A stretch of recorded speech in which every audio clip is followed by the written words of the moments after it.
कलकत्ता के एक कपल होते हैं, माँ और बाप। वो हाई कोर्ट में याचिका डालते हैं कि हमारी बेटी के केस में पुलिस लापरवाही कर रही है और पुलिस ने बिल्कुल भी सही तरीके से जांच करने की ठानी नहीं है। वो माँ बाप हाई कोर्ट में जाकर अपनी बेटी के ब्रूटल रेप और मर्डर के लिए याचिका डालते हैं और कहते हैं कि हमें एक फ़ोन आता है रात को और कहा जाता है, सुबह सुबह हो गया होता है, मॉर्निंग का समय होता है, कि तुम्हारी बेटी की तबीयत खराब है और आप उन्हें देखने आ जाइए। कुछ देर बाद उनसे कहा जाता है, जब वो ज़्यादा सवाल जवाब करते हैं तो उनसे कहा जाता है कि उसने सुसाइड करने की कोशिश की है, अपने आप को मारने की कोशिश की है। इस पर घर वाले काफ़ी रोने लगते हैं, काफ़ी परेशान हो जाते हैं और उन्हें कहीं न कहीं आशंका होता है कि बहुत कुछ बुरा होने वाला है, ऐसा मानो सब कुछ ख़त्म सा होने वाला है। इस तरीके के विचार उनके मन में चलते हैं। जैसे-तैसे वो लोग घर से अस्पताल तक का सफ़र काट कर फ़ौरन अस्पताल पहुँचते हैं, तो वहाँ पर उन्हें बैठाया जाता है, कहा जाता है कि अभी इंतज़ार कीजिए, साँस ले लीजिए, पानी पी लीजिए, हम आपको मिलवाते हैं। लगातार लोग आना-जाना करते हैं, खुसर-फुसर चल रही होती है, मीटिंगें चल रही होती हैं, फ़ोन पे बातें चल रही होती है, मगर उन माँ-बाप को आकर कोई नहीं पूछता है कि चलो तुम्हें मिलवा देते हैं। वो लोग लगातार कोशिश करते हैं कि हमें अपनी बेटी को दिखाइए, आखिर उसे हुआ क्या है? घर से तो वो बहुत अच्छे तरीके से गई थी। पिछली रात 2 बजे हमारी उससे बात हुई थी, वो डिनर करने के बाद थोड़ा आराम करना चाहती थी। इस तरीके की बातें उनके दिमाग में चल रही होती है और 3 घंटे के बाद एक व्यक्ति आके उनके पास कहता है कि चलिए थोड़ी सेटलमेंट की बातें करते हैं। तो किस बारे में सेटलमेंट वो करवाना चाहता था? ऐसा क्या बचा था जिसके लिए अब वो सेटलमेंट करें? जब वो अपनी बेटी को देखते हैं और अपनी बेटी को देखने के बाद उनकी आँखों में जैसे उन्हें यकीन नहीं हो रहा था, उसकी ऐसी स्थिति देखना और सोचना उन्होंने उसकी कल्पना तक नहीं, किसी भी कोई भी माँ-बाप अपने बच्चों की ऐसी स्थिति सपने में भी कल्पना नहीं करता। जो दृश्य उस बेचारे माँ-बाप को अपनी आँखों से 3-4 घंटे बिलखने, रोने, इंतज़ार, मिन्नतें करने के बाद कि हमें अपनी बेटी को दिखा दीजिए, उसके बाद उन्हें जो दृश्य दिखा और जो बातें वहाँ के लोग उनसे सेटलमेंट की करने लगे, उनके तो शायद होश ही उड़ चुके थे। इस पर ममता बनर्जी हैं जो इस पर कहती है कि पुलिस ने अगर 7 दिनों तक ठीक से जाँच नहीं की तो हम इसको सीबीआई को सौंप देंगे। इस पर हाई कोर्ट तक बात पहुँचने के बाद वो हाई कोर्ट एक स्टेटमेंट देते हैं कि डॉक्टर्स भी सुरक्षित नहीं हैं, लोग सड़कों पर उतर आने लगते हैं और फिर हाई कोर्ट एक अपनी तरफ से एक कड़ा कदम उठाती है और कहती है कि 7 दिन में तो आप ना जाने कितने सबूत मिटाकर दूसरे पेश कर देंगे, इसे 4 से 5 दिन में सौंपा जाए।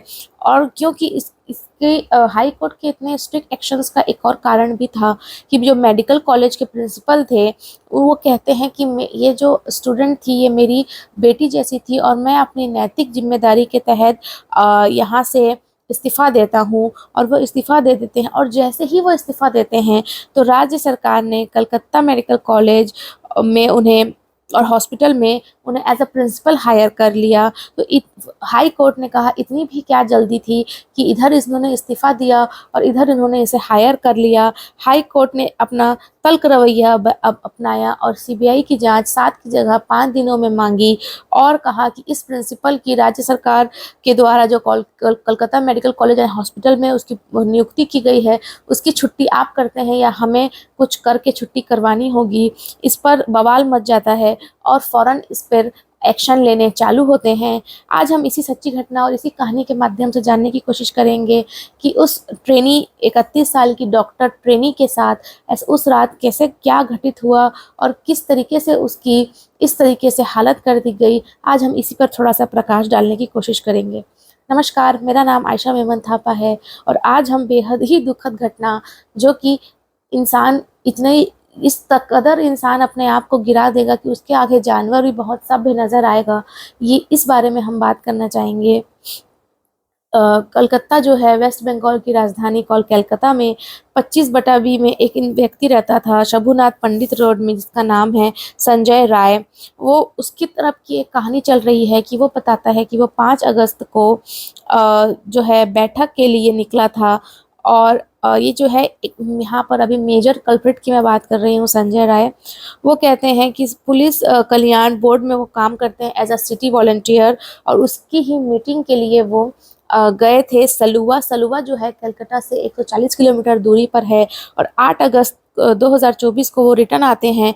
रिटर्न आने के बाद आरजे मेडिकल कॉलेज, जिसमें वो ट्रेनिंग ऑफिसर ट्रेनिंग करती थी, उसी हॉस्पिटल और कॉलेज में दोपहर के 1 बजे एक मरीज को भर्ती कराने जाते हैं। अक्सर वो जाया करते थे, ऐसा उनका कहना है कि वो बहुत समाज सेवक का काम करते हैं।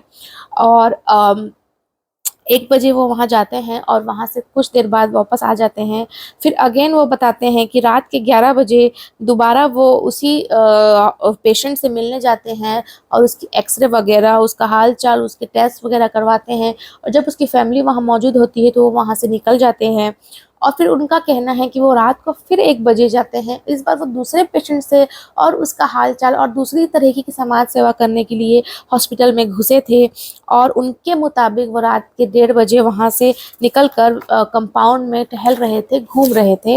ये जो संजय राय है, ये कलकत्ता पुलिस लिखी हुई टी शर्ट पहने हुए थे और इनकी कद काठी, क्योंकि ये पेशे से एक बॉक्सर भी रह चुके हैं, तो कद काठी काफ़ी फिट थी, तो लोग उन्हें एक तरीके से पुलिस ही समझा करते थे। पुलिस के साथ इनका उठना बैठना था। एक ये वॉलंटियर की तरह 12,000 रुपये की सैलरी में काम भी करते थे, तो ये कहीं भी आ जा सकते थे, कहीं भी आ जाया करते थे। तो लोग इनसे ज़्यादा सवाल जवाब करते भी नहीं थे, क्योंकि इन्हें एज अ पुलिस या पुलिस का साथी ही समझा जाता था। अब जो पैरेलल दूसरी कहानी जो चल रही है, जो कि एक्चुअल में रियलिटी है, एक बेहद दुखद रियलिटी है, वो होती है 31 वर्ष की ट्रेनी डॉक्टर, जो कि एक चेस्ट मेडिसिन डिपार्टमेंट में पीजी सेकेंड ईयर में थी आरजी कॉलेज में। वो नाइट शिफ्ट में जॉब करने के लिए घर से आती है। 11 बजे रात को घर में बात करती है। उसके बाद थोड़ी देर बाद फिर घर पर बात करती है और कहती है कि अब मैं थोड़ा आराम करूँगी। और राउंड लेने के बाद वो 2 बजे अपने जूनियर्स के साथ डिनर करती है, खाना खाती है। और 2 से ढाई बजे के बीच में वो 4th फ्लोर में जो सेमिनार हॉल है, उसमें रेस्ट करने के लिए चली जाती है। और वो सेमिनार हॉल में रेस्ट करने के बाद लगभग 3 बजे इस संजय राय, जिसने समाज सेवा का ज्ञान दिया था पहले कि वो समाज सेवा करने हॉस्पिटल में 1 से 1:30 बजे के बाद घूम रहे थे कंपाउंड में, वो जो है उस सेमिनार हॉल में एंट्री लेता है। और I am sorry but I have no respect for that man, तो लेता है।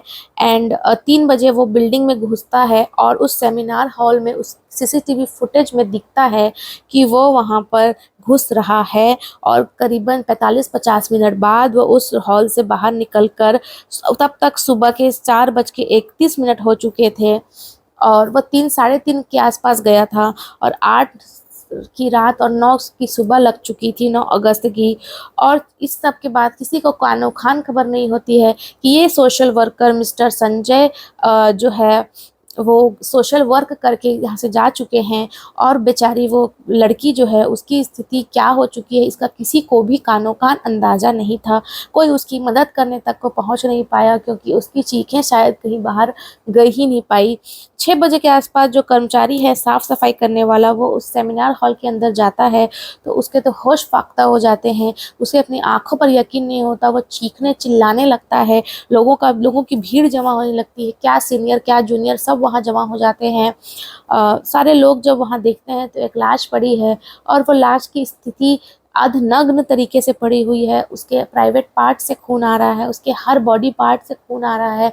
वैसा दृश्य शायद किसी जानवर का भी नहीं होगा जिस हिसाब से वो लड़की वहाँ पड़ी थी।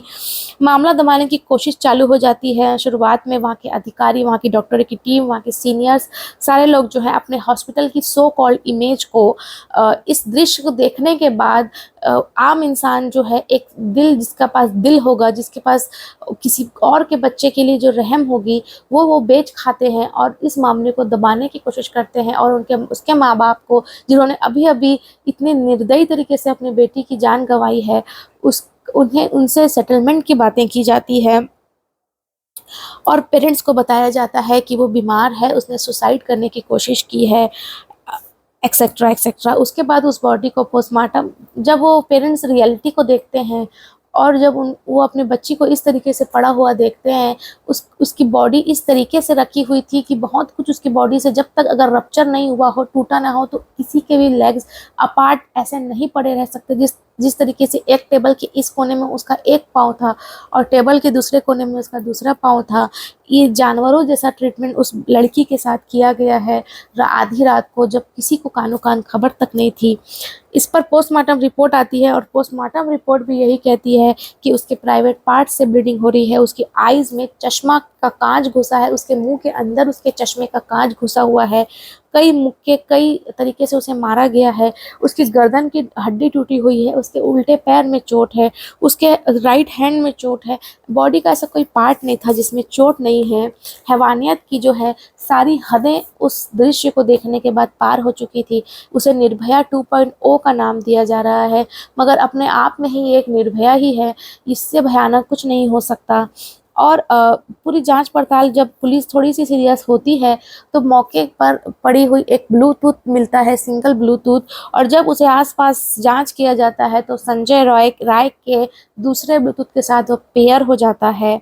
जब उसे पूछताछ के लिए बुलाया जाता है तो ऑब्वियस सी बात है वो कपड़े चेंज कर चुका था, उसने सबूत मिटाने की बताया जाता है कि वो यहाँ से निकलने के बाद एक पुलिस वैन में जाकर सो जाता है। वो शराब के नशे का आदी था और उस समय भी उसने शराब या और अन्य नशे किए हुए थे, और जब उसे होश आता है तो उसे रियलाइज़ होता है कि उसने जो गलती कर डाली है, जो जो गलती भी क्या कहे, जो गुनाह करा है, अब उसे सबूत तो मिटाने होंगे, तो वो अपने कपड़े चेंज कर लेता है, बहुत कुछ छुपाने की कोशिश करता है, मगर वो छुपा नहीं पाता। तो वहाँ पर पड़ा हुआ ब्लूटूथ और उसके जूते में लगे हुए उस मासूम लड़की के खून, और उस खून से, उस ब्लूटूथ से वो वहाँ उस जगह पर खड़े हो जाता है जहाँ से वो वापस अब कभी नहीं जा सकता। वो दोषी साबित हो जाता है और लोगों ने यह अनुमान लगाया था कि उस रात क्या हुआ होगा। तो जब उसने विरोध करने की कोशिश की तो उसने उसकी जो सिर है वो दीवार पर मारा होगा, तो चश्मा फूटकर उसकी आंखों में चला जाता है, उसके मुंह के अंदर चला जाता है, और कुछ देर के बाद वो लड़की दम तोड़ देती है। और एज पर रिपोर्ट से बताया जाता है कि उसने उसका रेप तो पहले किया ही, मगर जब उस लड़की ने दम तोड़ दिया उसके बाद में भी, उसकी मौत होने के बाद मरी हुई लड़की के साथ भी उस हैवान ने बलात्कार किया। और जब वो वहाँ से बलात्कार करके निकलता है तब तक उस लड़की को मरे काफ़ी देर हो चुकी थी। उस संजय राय की हिस्ट्री बताई जाती है कि उसे ब्लू फिल्म और पॉर्न देखने का आदी था, लत थी, और वो जिस तरीके से देखता था उसी को रेप्लिकेट करने की चाह रखता था। इस वजह से उसकी हर बीवी उसने 4 शादियां की थी, एक के बाद एक बीवी उसे इसी हैवानियत की वजह से, इसी घरेलू हिंसा और ये सेक्सुअल अब्यूज़ की वजह से एक तरीके से वो अपनी शादी में भी मैरिटल रेप किया ही करता था और ज़बरदस्ती किया करता था उनके साथ, इस तरीके के कृत्य किया करता था जो अमानवीय होते हैं, जो वो देखता था वो सेम रेप्लिकेट करना चाहता था, जो कि प्रैक्टिकली पॉसिबल नहीं है। और इस पर उसकी 3 बीवियां उसे भाग छोड़ कर चली जाती हैं, तो एक के बाद एक वो शादी करता है और उसकी एक बीवी की मौत किसी बीमारी के चलते होती है। अब वो बीमारी थी या इसने ही इसी तरीके से उसकी भी जान ले ली थी, ये तो भविष्य में पता चलेगा जब सारे खुलासे होंगे, या उस बेचारी को उसने कुछ इस तरीके से परेशान किया कि उसे ऐसी कोई बीमारी हो गई जिसने अपनी जान गंवा दी। इस पर उसके पड़ोसी बताते हैं कि उसके घर से चीखने चिल्लाने की हर बीवी के साथ आवाज़ें आया करती थी, वो उन्हें मारपीट भी किया करता था। इसी वजह से उसकी जो रिश्ते थे अपनी बहन के साथ बिल्कुल भी सही नहीं थे, वो अपनी माँ के साथ रहता था। वो अपने घर में भी और आसपास के एरिया में भी पुलिस के जैसा व्यवहार करता था, पुलिस की तरह व्यवहार करके घूमता था, तो लोग उसे कई बार इग्नोर भी कर देते थे कि ये पुलिस में इसकी पहचान है। और वो जो शुरुआत में बताता था कि मैं हॉस्पिटल में लोगों को समाज सेवा भर्ती कराता हूँ, दरअसल वो दलाली का काम किया करता था, क्योंकि अक्सर मेडिकल कॉलेज के जो हॉस्पिटल होते हैं उसमें जल्दी से एंट्री नहीं मिलती है क्योंकि काफ़ी भीड़ हो जाती है, तो इस पर वो पैसे खाकर उन लोगों को वहाँ भर्ती कराया करता था। इस पर पुलिस को भी एक तरीके से गलत, पूरे देश अब पुलिस पर यकीन करने को राज़ी नहीं है, क्योंकि शुरुआत में क्योंकि इसके कॉन्टैक्ट पुलिस के साथ थे इस संजय के, तो पुलिस ने शुरुआती में बहुत लापरवाही की, याचिका दायर हुई तब जाके थोड़े एक्शन लिए गए, और पुलिस पर अब पूरे देश को भरोसा नहीं रहा, उसके माँ बाप को भरोसा नहीं रहा कि पुलिस इस तरीके की हैवानियत देखने के बाद भी एक मुजरिम को बचाने की कोशिश कर सकती है, तो पुलिस खुद भी कभी भी किस तरीके का अपराध कर सकती है। इस पर अब कोई दो राय नहीं है। आजकल की लड़कियां अपने अस्पताल, जो कि खुद एक डॉक्टर होकर अस्पताल में सुरक्षित नहीं है, घर में सुरक्षित नहीं है, तो वो पुलिस स्टेशन में भी अब सुरक्षित नहीं मानी जानी चाहिए। और सीबीआई पर ज़रूर इस केस को सौंपा गया है, मगर सीबीआई भी कई बार पैसे तो बहुत खर्च होते हैं सीबीआई को केस देने पर, मगर रिजल्ट कभी दे नहीं पाती है। एक जीता जागता एग्जाम्पल है सुशांत सिंह राजपूत का, जिस तक आज तक कोई कार्यवाही ढंग की नहीं की गई, हमेशा मामले को सिर्फ शांत ही किया गया है। तो सीबीआई पर भी खास भरोसा करना इस मामले में थोड़ा सा पेनफुल और दिक्कत वाला हो रहा है माँ बाप के लिए और उसके जो भी समर्थक हैं उनके लिए। इस वीडियो के माध्यम से मैं सारी महिलाओं को मैं यही बात कहना चाहूँगी कि किस पर भरोसा करें किस पर ना करें, काफ़ी मुश्किल हो चुका है, मगर कम से कम जहां हम मौजूद हैं उस जगह को अपने लिए जितना हो सके सेफ बनाने की कोशिश किया जाए, क्योंकि अब न पुलिस सहयोग में है न सीबीआई सहयोग में है, कोर्ट भी जब तक है तब तक सहयोग में है। अब हमें अपनी सुरक्षा स्वयं करनी होगी।